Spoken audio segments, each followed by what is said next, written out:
ఏంటి సార్ అలా అంటారు? మీ దగ్గర నుంచి మీ ట్రూ ఎనర్జీ అండి, మేము మీ వల్ల జంజాల గారి వాళ్ళు వచ్చాను నేను. ఆ విశ్వాసం లేకపోతే సార్ మిమ్మల్ని కలవడం అనేది నాకు పెద్ద ఆనందం సార్. ఒక లెజెండ్ అంటే నరేష్ నాకు కూడా అనిపిస్తున్నాయా, స్టేషన్ మాస్టర్గా రిటైర్ అయితే కూడా ఆ స్టేషన్లో పనిచేసేవాడు ప్రతివాడు వస్తాడు, కానీ మన వాళ్ళు ఎవరు వచ్చి కలవరేంటయ్యా అన్నాడు. నిజంగా నా లైఫ్లో మర్చిపోలేనటువంటి ఒక ఇది అంటే అలా ఉంటుంది. సో జంజాల గారు ట్రావెల్, ఒక ఫాదర్, ఒక బ్రదర్, ఒక ఫ్రెండ్, ఇన్ని మేము చూసాం 30-40 ఏళ్ళు. లాస్ట్ ఆయన చనిపోయినప్పుడు నా తల నీలాలు కూడా ఇచ్చాను కొడుకుగా. అంటే హెల్ప్లెస్గా ఫీల్ అవ్వలేదా సార్ అసలు? వీళ్ళందరినీ ఇట్లా మైండ్లో పెట్టుకొని పొద్దున్నేస్తే వాళ్ళని తలుచుకుంటూ ఉన్నప్పుడు ఒకసారిగా వాళ్ళకి లేరు భూమి మీద అన్నప్పుడు? కాదు, అక్కడే power of what you call thinking అని ఉంటుంది. నాకు వీళ్ళందరూ ఉండాలని అనిపిస్తుంది. నేను చెప్పావు కదా మా జై జంజాల అన్నానని, ఇది ప్రతి సినిమాకి ఒక షాట్ నేను కరెక్ట్ రావట్లేదు అని అనిపించినప్పుడు ఆయన వాయిస్, చిన్నప్పుడు నేను కొంచెం కాన్సన్ట్రేషన్ లేకుండా ఉండేవాడిని. పిల్లవాడిని కదా తిరుగుతున్నాడు నరేష్ అనేవాడు, అలర్ట్ అయ్యి సార్ అనేవాడిని. ఆయన కూడా కళ్ళభయం అనేవాడు. ఇప్పటికీ ఆ విజువల్ సౌండ్ నాకు వస్తుంది, నేను కొంచెం మిస్ అయ్యి నరేష్ అని వస్తుంది, అది జై జంజాల అనుకుంటా. అంటే ఆ సమ్మోహనం క్యారెక్టర్ నాకు చాలా ప్లస్ని ఇచ్చింది. సో ఆ క్యారెక్టర్ చేసేటప్పుడు చాలాసార్లు ఆయన తెలుసుకుంటే ఆ పవర్ వచ్చేది. సో వీళ్ళందరూ నా చుట్టూ ఉండాలని నా feeling, it's my psychological maybe, but వీళ్ళందరూ ఉన్నారు నాకు అనే ఫీలింగ్తో ఉన్నాను కాబట్టి ఇన్ని దెబ్బలు తిని, ఎంత అప్స్ అండ్ డౌన్స్ చూసి లైఫ్లో, రియల్ లైఫ్లో ఇవాళ ఈ స్థాయిలో నేను బాగున్నాను, మంచి నటుడుగా పేరు తెచ్చుకున్నానంటే దట్ ఈస్ బికాజ్ వాళ్ళు ఉన్నారని నమ్మకం, వాళ్ళ బ్లెస్సింగ్స్. రెండోది ఏంటంటే ఆ విశ్వాసం ఎప్పుడు కూడా నిలబడుతుందని చెప్తాను. రాజకీయం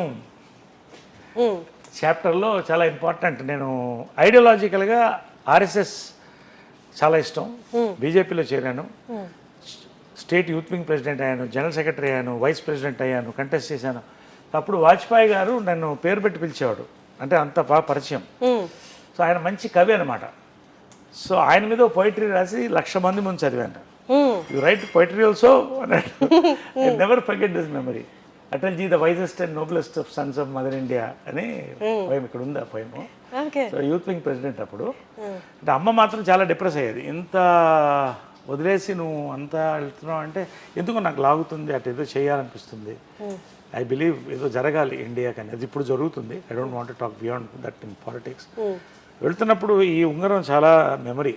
ఏంటంటే హిందూపూర్లోకి వెళ్ళిపోదాం, ఇక్కడ కొంత వీ హ్యాడ్ ఫ్యామిలీలో పవర్ స్ట్రగుల్ ఉండింది మా మదర్ వాళ్ళ కొంతమంది బ్రదర్స్తో.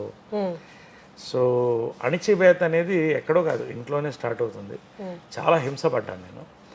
ఆ పాయింట్లోనే నేను ఇవన్నీ వదిలేసి నేను సన్యాసం ఆల్మోస్ట్ రోజు కషాయం వేసుకునేవాడిని. ఆ టైంలో హిందూపూర్కి వెళ్ళి అక్కడ ఉద్యమం జరగడం, అక్కడ లేవడం పైకి, హిందూపూర్లో ఇల్లు కట్టుకుని నేను అక్కడ సేవ చేయాలనుకున్నప్పుడు అమ్మ వెళ్ళిపోతూ పిలిచి పణమా పాశమా అని ఒక సినిమా చేసింది. దానికి ఒక రింగ్ ఉంది, పణమా పాశమా అని వాళ్ళకి 100 డేస్కి ఇచ్చారు. రా అని అది ఇవ్వకపోతే అది పట్టలేదు. పణమా పాశమా అంటే డబ్బా ప్రేమ అని ఈ రింగ్ నాకు ఇచ్చింది, బాగుండును అని. ఆమె నేను బీజేపీలో పోయినప్పుడు కూడా నాకు అంటే సినిమాలు వదిలేసి అంత డబ్బు లేదు, టోటల్ సపోర్ట్, ఇంకెవరిని అడగలేదు నేను, ఆమె సపోర్ట్ చేస్తుంది. నేను ఓడినా గెలిచిన అంటే ఒక అమ్మ అనేది ఏంటంటే, అది నేను చెప్పేది ఏంటంటే కన్న దగ్గర నుంచి, అన్నం పెట్టిన దగ్గర నుంచి, ఈమె దగ్గర గొప్పతనం ఏంటంటే నా రియల్ లైఫ్లో ఎక్కడ ఫెయిల్ అయినా, ఎక్కడ మిస్ అయినా అన్నిటికీ సపోర్ట్ ఇచ్చింది.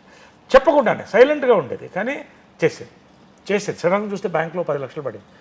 ఏంటంటే గెలిచిరా అని. సో ఇవన్నీ కూడా గ్రేట్ మెమరీస్ ఆఫ్ మదర్. అందుకనే అంత పూజిస్తాను నేను.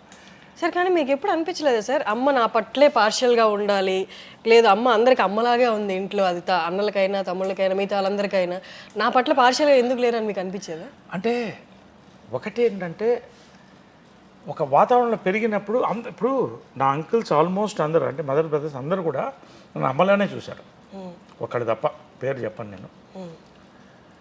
అందరూ ఆ లోటు నాకు చూపించలేదు. వాళ్ళు ఎంత మా ఆంటీ ముద్ద పెట్టేది, ఆమె ఇక్కడే ఉంది చూడొచ్చు అని, ముద్ద పెట్టి ఆమె అమ్మలా పెంచేది. మా రవి అంకుల్ చనిపోయారు మొన్నే, ఆయన పాపం ఎంత హైరాణ పడేవాడంటే నేను చేస్తున్న పెద్ద మామయ్య. చేస్తున్న వేషాలకి చేస్తున్న పనులకి టెన్షన్ పడిపోయేవాడు ఆయన. సినిమా షూటింగ్లో కూడా ఆయనే వచ్చేవాడు, ఎక్కడ తప్పుదారి పడతానని పక్కనే ఉండేవాడు. అంటే వీళ్ళంతా కూడా ఒక బాండింగ్లో తీసుకెళ్లారు కాబట్టి నాకు బాగుంది.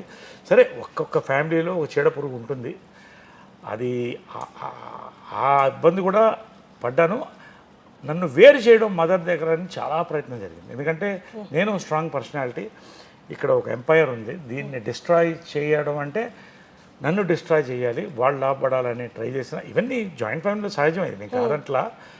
బట్ ఆ గ్యాప్ ఎంత పవర్ఫుల్గా ఉంటుందంటే, నేను బిజీలో ఉన్నాను షూటింగ్లో, ప్రతి రాజకీయంలో, మదర్ని బ్రెయిన్ వాష్ చేసి ఒక డిస్టెన్స్ని పెంచేస్తే ఏంటిది అంటే ఏంటి ఒక నార్మల్ మదర్ సన్ లాగా లేవు. అంటే సెలబ్రిటీగా బిజీగా ఉండి నేను చూసేవాడిని, షూటింగ్ పొద్దున్న మేకప్ వెళ్ళేవాళ్ళు ఇద్దరు, మళ్ళీ సాయంకాలం వచ్చేవాళ్ళు, మళ్ళీ నాతో పలకరించేది, ఒక గంట ఆడుకునేవాళ్ళం చిన్నపిల్లప్పుడు, ఇదంతా చూశాను. కానీ ఈ ఏజ్లో ఏజ్ అవుతుంటే ఎందుకు నాకు దూరంగా ఉందంటే, దూరంగా ఉంటే మీతో మాట్లాడుతుంది ఏమి లేదు. కానీ ఒక అదంటారు హ్యాండ్స్ డిస్టెన్స్. ఎందుకు అంటే ఒకటేంటంటే జాయింట్ ఫ్యామిలీలో అందరినీ బ్యాలెన్స్ చేయాలి. నేను ఒక పవర్ఫుల్ పర్సన్, ఆమె అవతల మనిషిని నమ్మింది, అన్ని పనులు అతని వల్ల జరుగుతుంది. ఓకే, సూపర్వైజ్ చేసేవాళ్ళు మొత్తం టోటల్గా హ్యాండ్లింగ్. కాబట్టి ఎక్కడ నేను దూరుతా అది డిస్టర్బ్ అయిపోతుంది వాళ్ళకని భయం. ఇవంతా ఎవరు తప్పు ఎవరు చెడ్డు అని నేను అన్నగానే, దీంట్లో నలిగింది ఎవరంటే అమ్మ సైలెంట్గా నలిగింది, నేను భయంకరంగా నలిగాను. కానీ అమ్మకి కృష్ణ గారు ఉన్నారు, నేను ఒంటరివాడిని అయిపోయాను. But I knew my mother loved మీ. కాబట్టి ఇది లాస్ట్ ఈ రింగ్ ఇచ్చింది వెళ్ళేటప్పుడు. ఒకరోజు ఇద్దరం కూర్చున్నప్పుడు ఒక సైలెంట్ కూర్చున్నానంటే ఒక్కసారి నువ్వు ఎందుకు అందరు అమ్మల్లా ఉండవు అన్నా. అంటే ఒక్కసారి ఉండి ఏడ్చేసింది ఆమె. ఆ రోజు నుంచి బాండ్ అవ్వడం స్టార్ట్ చేసాం. కొన్ని చెప్పేది కాదు, ఎందుకంటే జాయింట్ ఫ్యామిలీ నిలబడాలని. బట్ అది లాస్ట్ దాకా కూడా ఆమెకి లాస్ట్కి అర్థమైంది ఎవరు మోసం చేస్తున్నారు. నేను చెప్పేవాడిని, తిట్లు తిన్నా చెప్పేవాడిని, ఇది తప్పు జరుగుతుంది ఇక్కడ అని.